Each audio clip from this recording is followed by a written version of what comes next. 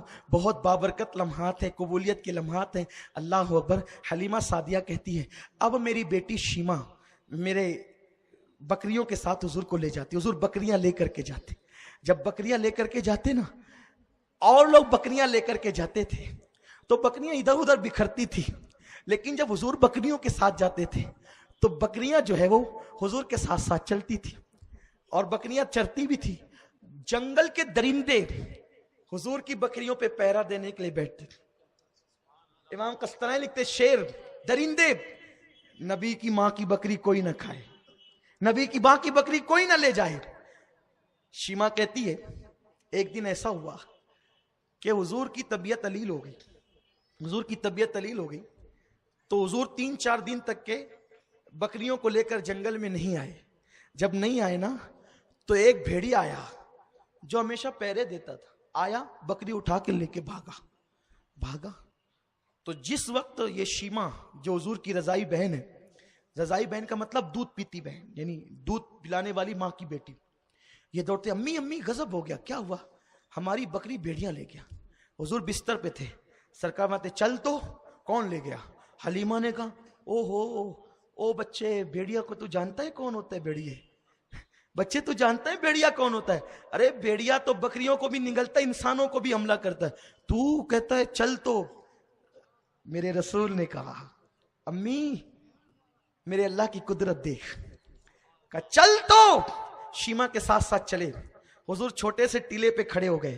ننھے سے پیغمبر نے اپنے لبوں پہ ہاتھ رکھا, کہا او جنگل کے بھیڑیوں ادھر آؤ اور میری امی کی بکری لا کر واپس کرو.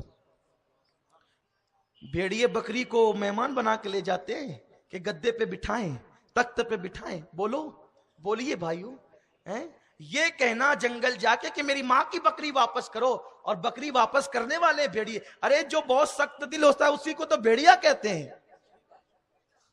وہ کسی کی رعایت کرنے والا کی چلو چل کر کے اس کو پالیں گے, بکری بھیڑیے پالنے لے جاتے ہیں. لیکن یہ میرے نبی کی شان ہے, نبی کا بچپن سننے آئے ہو.